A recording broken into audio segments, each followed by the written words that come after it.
right, today we'll be talking about planting garlic using the Paperpot Transplanter. Obviously, today we'll be talking about my experience with the transplanter itself. I've really only had experience with hand planting garlic and using the Paperpot.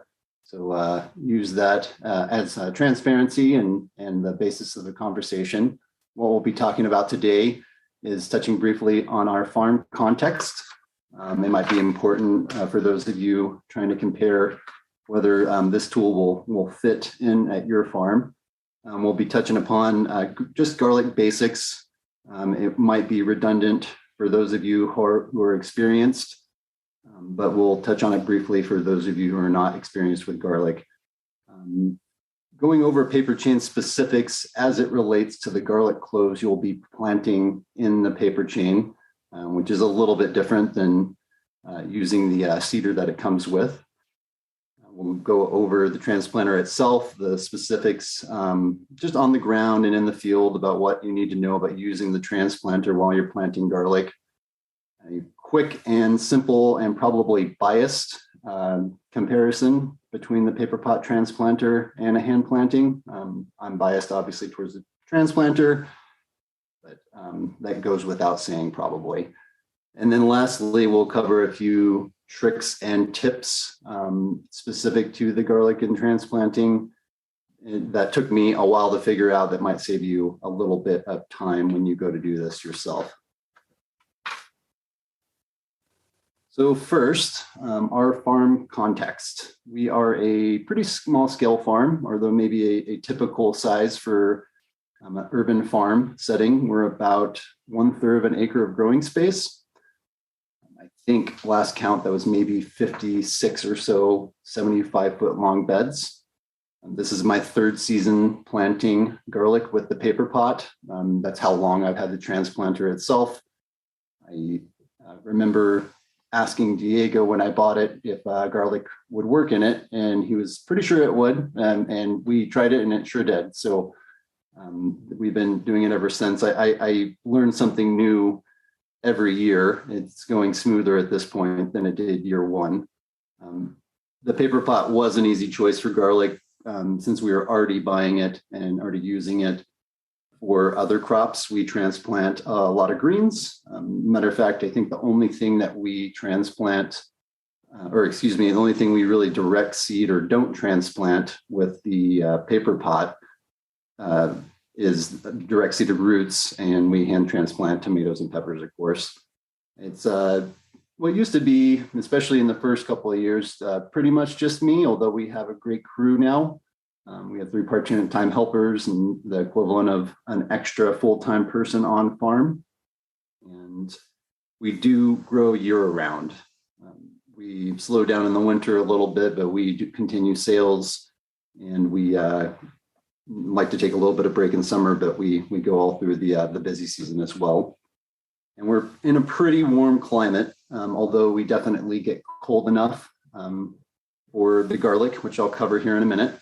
We're in a zone 7B, and my slide says /8. I think USDA says 7B, although especially since I've been farming, the weather feels like maybe more of a zone 8. And something not mentioned on the presentation here is garlic is a passive crop for us. It's roughly 5 or 6% of gross. It's comparable for us to something like beets or microgreen pea shoots, somewhere in there. So it's not by far like a something like lettuce mix, for example, but garlic does make a significant portion of our overall sales. Okay, so garlic basics. Garlic is planted in mid-fall. We shoot for planting ours 1st of November, mid-November.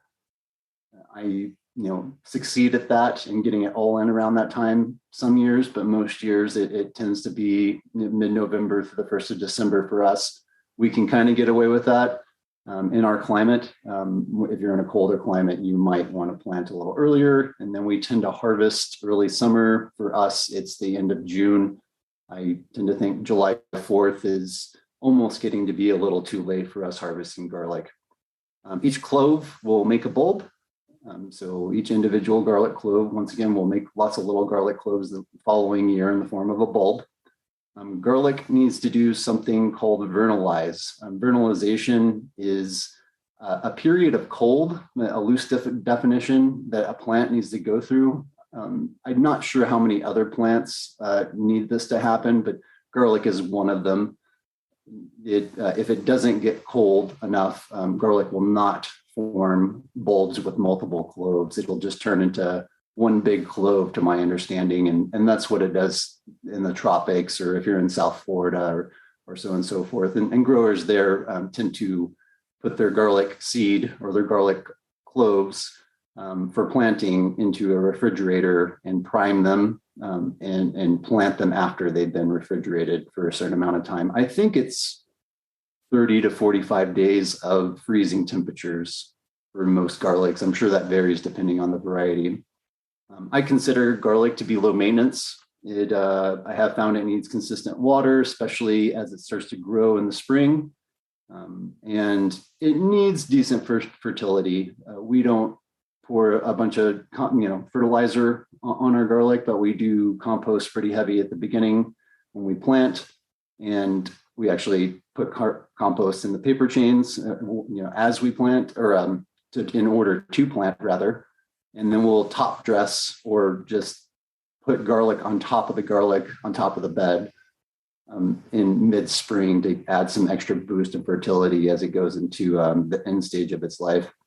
And just a quick note that might be a little random sounding, but it might be relevant to some, is hardneck garlic will produce scapes, which is weird but edible green onion looking flower that garlic produces, and a softneck variety of garlic will not produce that, but it will have a longer shelf life. Most of the varieties in the grocery store are softneck. Why that might be relevant, we'll find out a little later. It might come into play with your paper chain spacing, whether you're using the 2 or 6 inch. And there might be other reasons too that I can't think of right now. Okay, so using the paper chains with the garlic cloves. Obviously, the Paperpot Transplanter is set up with a drop seeder for most of the crops you'll be using it for, except for garlic. You can't use the drop seeder with the garlic cloves. It just obviously doesn't make sense. We do use the 2, 4, or 6 inch change. We use all of them. We use the 2 inch mainly for green garlic. So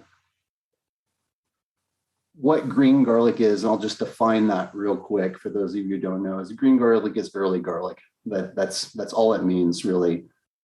It looks like a green onion. I tell my customers it looks and cooks like a green onion. We bunch them up early spring, call it April, and they sell really well for us. So that's pretty much what we use a 2 inch for. The 4 inch and the 6 inch is what we have used to plant garlic for bulbs.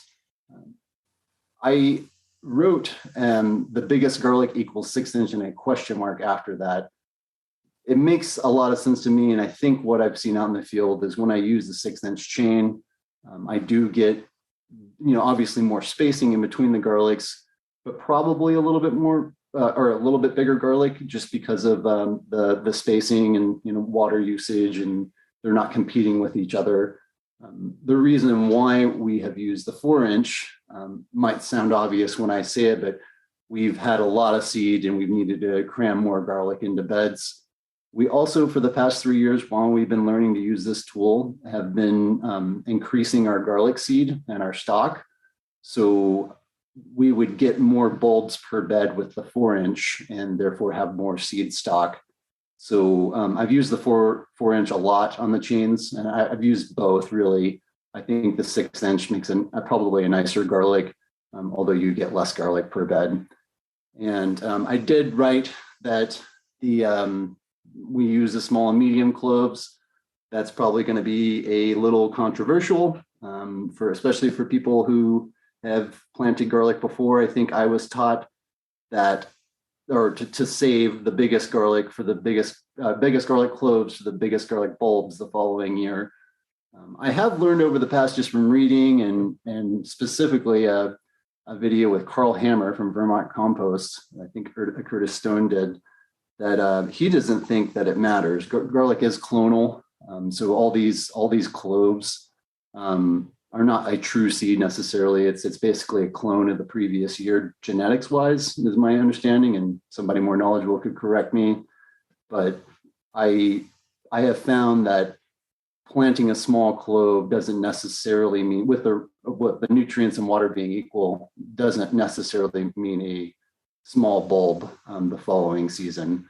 So we plant the small and medium cloves, and therefore like break apart the small and medium bulbs for those cloves and sell the large bulbs to our customers, which is what most customers tend to be looking for. They're not planting it; they're wanting big, easy cloves to peel and eat. And obviously, I skipped ahead a little bit earlier, but we insert those cloves into the paper chains. We usually do it one at a time, as you can see in the picture there. If you look close, there is a bit of a double clove in one of those cells. We don't worry about that sort of stuff too much.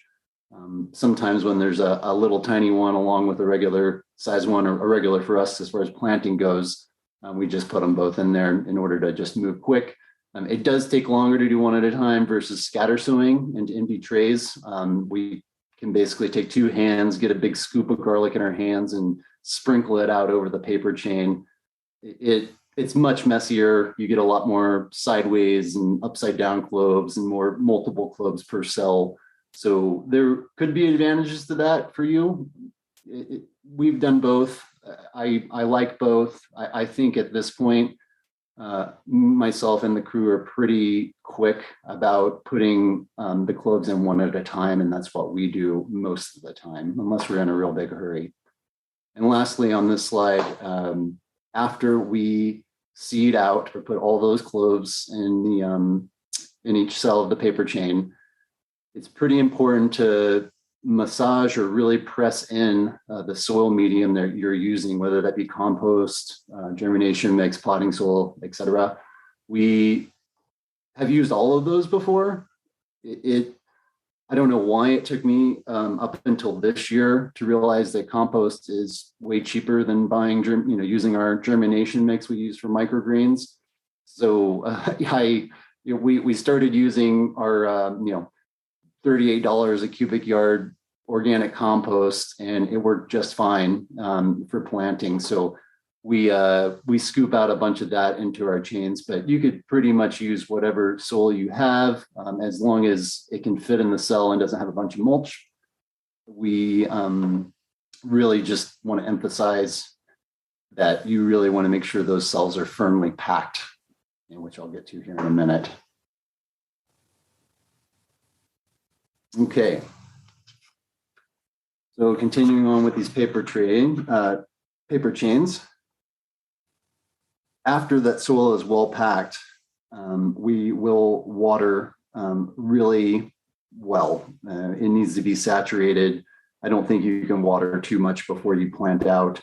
We usually like to water 2 or 3 times just to make sure everything is very saturated, and very, very, very heavy tray when you lift it up, so you'll know you did that right. It is pretty important to allow the chain to unravel smoothly as you're pulling the transplanter out in the field. After you water in these trays and they're sitting out in your hoop house or wherever they're sitting before you plant them, it's pretty good to get back to them within a day or two. I'm failing at this right now with garlic that's in my hoop house that's probably 3 or 4 days old. Once it starts to get 3 or 4 days old, especially if it's warm in a hoop house, it starts to poke out those roots through the bottom of the tray like you see in the picture. And it does become more difficult for the chain to unravel as you plant. It also becomes difficult to have down there at the bottom, but it can flip the garlic and the cell upside down as you plant. So that's no good, and you have to stop the transplanter and fix it. and it just becomes a pain, and you lose time and you lose the advantage that the transplanter gives you. So going back up a couple of bullet points, I wrote that having it's okay to plant the same day with a couple heavy waterings and give it a few hours of dwell time. What I mean by dwell time, obviously you're letting it just hang out for a little bit. I think the water, the soil, and the seed all sort of glue together in that time. I haven't tested that. I don't know whether it's an hour. I don't know whether it's 5 hours. I think the quickest we've ever done it is probably a couple hours. So just want to give it some sitting time to let that garlic husk that's surrounding the clove start to loosen up and soften up, and it kind of melds in with the soil, and that helps everything hold together as you're pulling it out in the field. Unlike transplants that you might be used to with the transplanter, you don't have a root ball or anything like that, unless you let, of course, the garlic go too long in the trays. So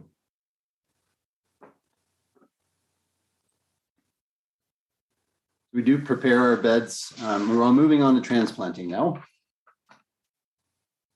We prepare, it goes without saying, I think if you use a transplanter already, you know this to be true already, is you need to prep your bed well, and you need loose soil, good tilth.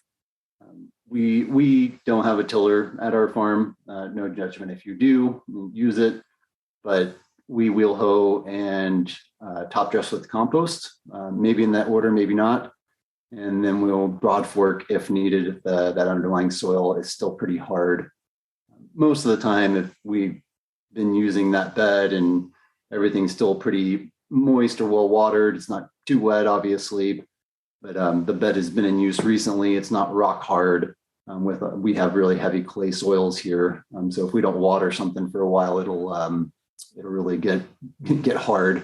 So we find that if we just hoe and then top dress with compost, that's enough to pull the transplanter through the bed. You want to set the transplanter on its lowest setting. Garlic needs to be planted relatively deeply. Those cloves do, once they start to spread roots, they do like to walk themselves out of the hole you just planted them in. So we find like 2 or 3 inches minimum, and that seems to be where the transplanter on its lowest setting likes to put it, especially with a well-tilled bed once again. And just for reference, we plant 4 to 5 rows in a 30-inch wide bed, and that's what we do. Obviously, that could change in your context, but that's what we have grown our garlic at as far as spacing. So as you're pulling this garlic through the bed and that furrow or the furrow on the transplanter is as deep as it goes. The wheels and the sweeps on the transplanter itself aren't that effective anymore to cover up the furrow that's made, which is totally fine for the garlic. So you kind of want it exposed because of, as I mentioned before, sometimes something will mess up with the chain or will flip upside down and you need to fix it. And it's nice to have it open instead of buried when that happens.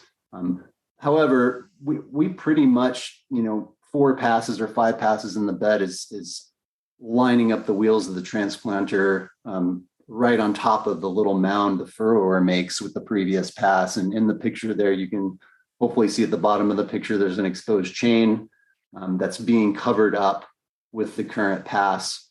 And so if you get your spacing right, you pretty much cover up the previous row with your next pass. So I don't like leaving it like that. I suppose you could, and it would probably be fine. However, we usually finish everything up and make it look pretty with a finishing pass with the rake. And usually that's just a walking pass with, we like the tine rakes here on our farm, but a landscape rake would work just fine too.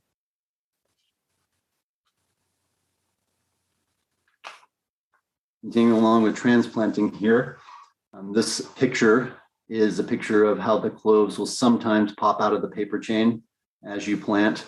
It just really is the nature of planting garlic with a transplanter, I think.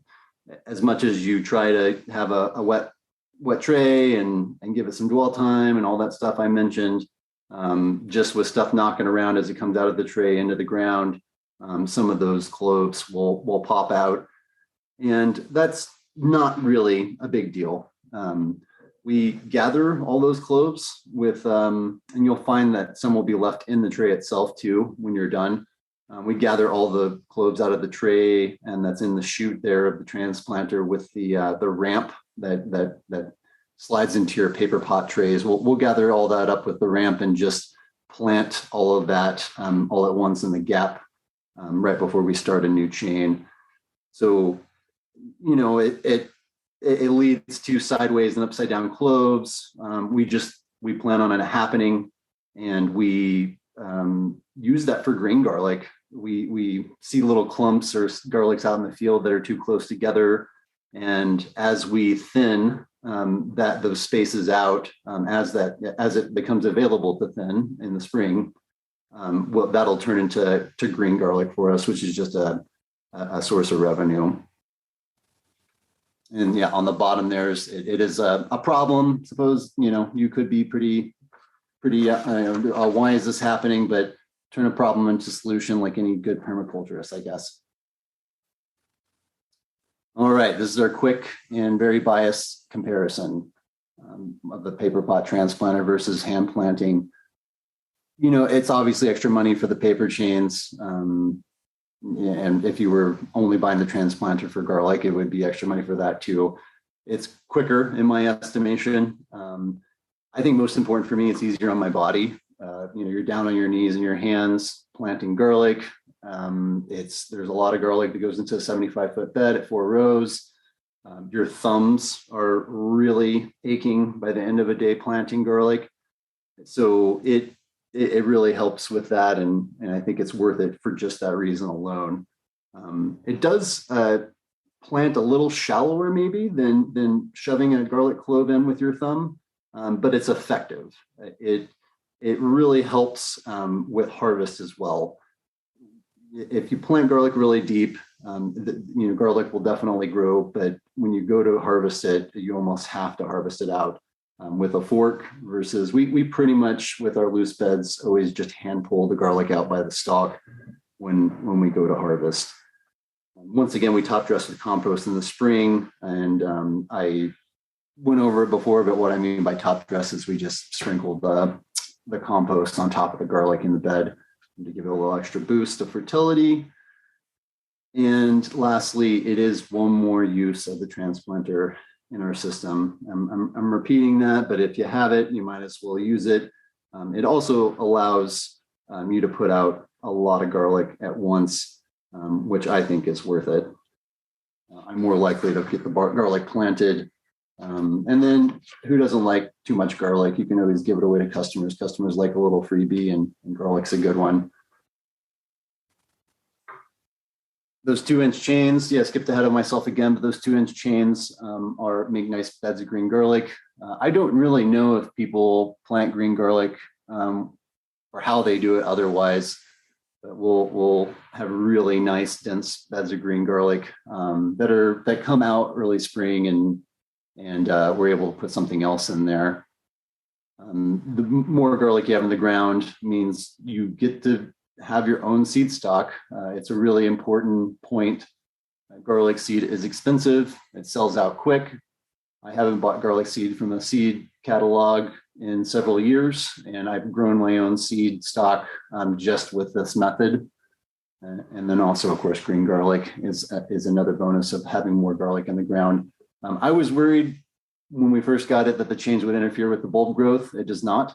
Not to my estimation anyway, and not to anything I've observed out in the field. I know a lot of garlic growers, when they're hand planting, dibble or they mark the bed out with the gritter or however you're doing it, strings, etc.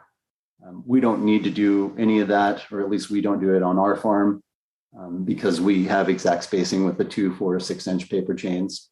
And a very rough time estimation at the bottom. This is just in our context. I think it depends on the person, yada, yada, yada. But roughly it takes us about 30 minutes to transplant 4 or 5 rows in a 75-foot bed. And it does take about 10-ish minutes per tray, beginning to end, to plant those garlic cloves in the paper chain. All right, on to the good stuff, the tricks and the tips. So one thing that took me longer than I want to admit to figure out is we stack multiple trays on the transplanter. In the top picture, you see 3 trays stacked there. 3 is about the max I found, while still being able to get that ramp in to start the paper chain, the ramp into the tray.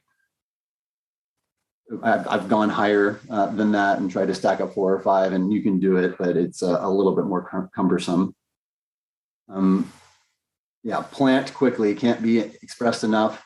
You see in the bottom picture that is that paper chain popping up on top of where it should be going into the ground there, in between the, well, hopefully you can see it in the bottom picture there, but it's popping up. It's not going to the ground. It's coming up on top of the transplanter.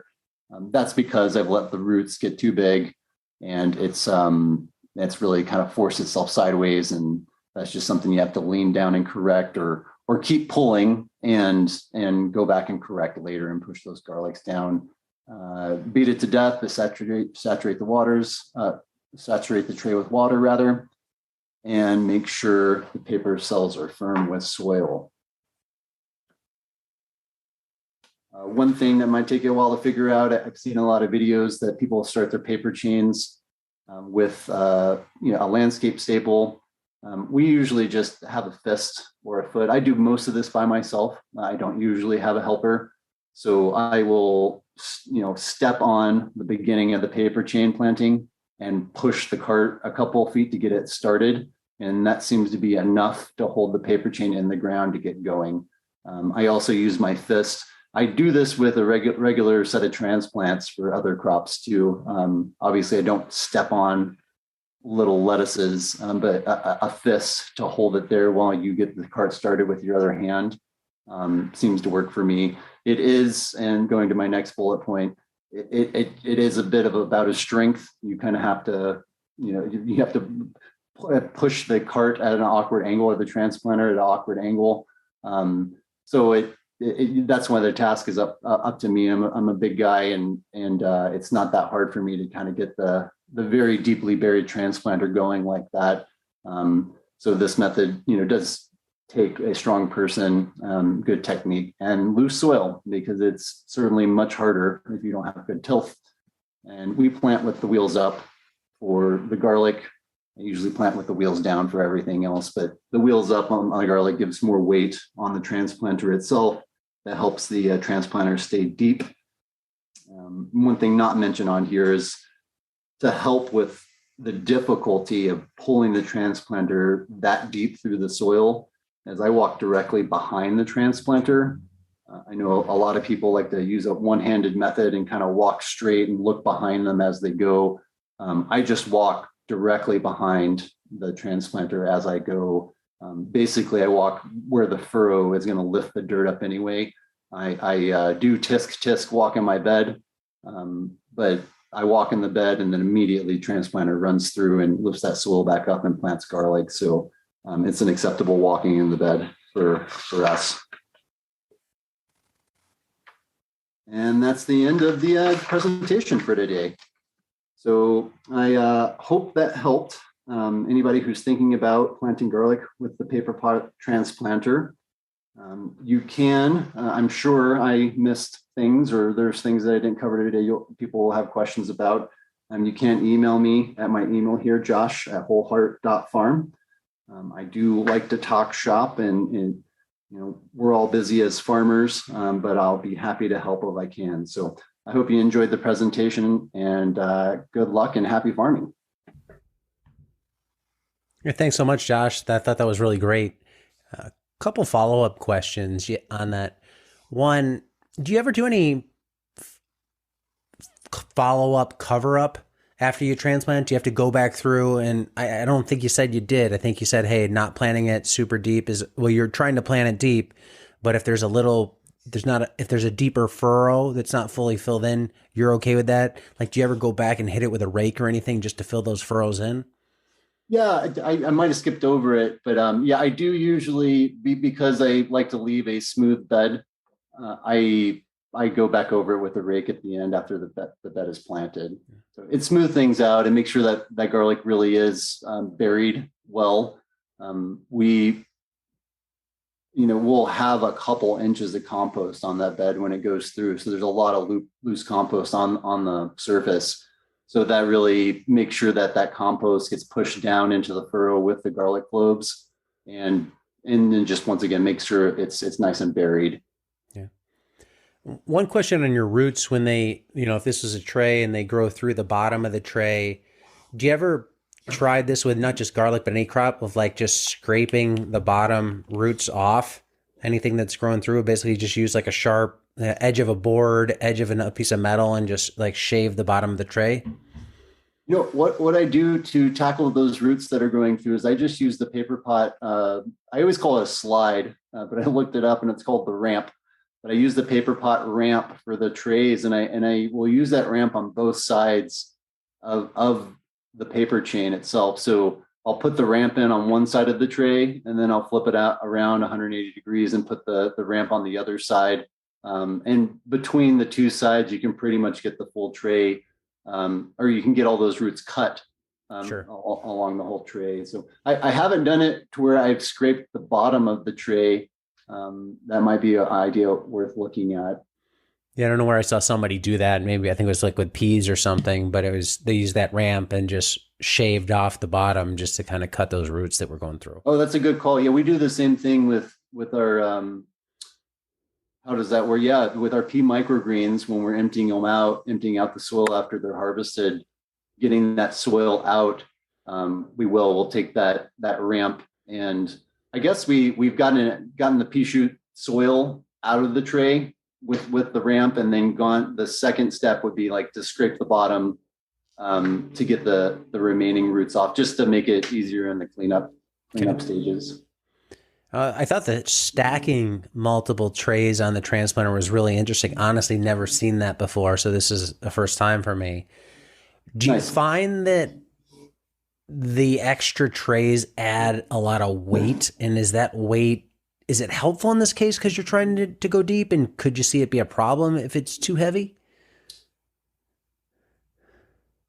I'm thinking about the latter part of the question. I don't know if it'll ever be too hard if the person can pull it to be too deep. I'm going off just garlic, basic book knowledge of garlic, and knowing that people plant garlic like 6 or 8 inches sometimes if they can get it that deep, just to get really big bulbs of garlic, I think. Sure. Is the logic. But I think for sure the weight of those heavy wet trays on the transplanter itself helps it stay in the soil as you're pulling it, and that's what you're wanting. It helps you cheat a little bit too if you don't have a tiller. With any like a wheel hoe and a broad fork method, you're inevitably going to get like hard patches, especially on the edge of the bed, that transplanter will want to bounce up on you, and so as you're pulling along, yeah, the extra weight can help you cheat a little bit and power through those chunkier areas. Got it. And one other thing I just wanted to clarify, and this is on one of the slides, you don't have to reshare it, but if you just flip through back to your slides, the time that you listed, I think you had 30 minutes per bed. Was that hand transplanting? And then can you just go through those numbers again? Sure. Yeah, I think I had down, it was 30 minutes for planting. And thanks for the clarification. It was with the transplanter. So it's 30 minutes for a bed of like using the transplanter with the garlic trays already made. And then about 10 minutes per tray to make the paper chains, in the trays themselves with the garlic cloves. So that's what I probably should be better at knowing a little bit more exact of what that timing is in comparison to hand planting. I guess I intuitively know that it's quicker, even with knowing that you have to make a tray and then go out and plant it in the bed. Obviously, you wouldn't have to make a tray with the hand plant, but I think a lot of the variables are the same. You still have to break up the cloves. You still have to handle individual cloves, when you're hand planting too, and you're able to make up a lot of that time with how fast you're pulling the transplanter out in the field. Right. And that you might not save a ton of time your first year. I think this third year, I'm really able to rip through a lot of garlic. And once again, like if you're fresh and you're hand planting, you're really knocking it out. But by the end of the bed, or at least I am, you start to get tired. You're sore. You might want to take a water break, and so the person is kind of the factor there. It leads to much easier several hours of planting garlic, in my estimation. Yeah, if you think about it, I mean, it's almost like hand planting a tray, or hand planting versus putting the cloves in a paper chain. They're both hand planting, only in the paper chain, you're planting in a little rectangle this big. You're just right here standing in one spot, versus those same 264 out in the field, you're moving down the field. So you do your hand planting in one spot and then you just tow it along. Yeah, right. I mean, yeah. And you're seated, you can be seated at a table if you want to be, and in a warm hoop house, as opposed to on your hands and knees and all of that. Yeah, I think one thing that I mentioned in the presentation, I think, and not is not is a factor with hand planting and not a factor with the transplanters. The transplanter chains do the spacing for you. So I know with hand planting, a lot of times we would pull the drip tape out in the bed, and we would try to space ourselves as a cheat with the drip tape pulls, and kind of know that we were roughly getting the right spacing with that. But inevitably, we weren't measuring, we weren't gridding, sure. we weren't doing any of that. All that stuff would take time too. Got it. No, I love everything that you covered. I think there's a lot of good tips and tricks. So thanks for taking the time to do it today. I really appreciate it. Oh, good. I'm so glad you liked it. I hope it helps.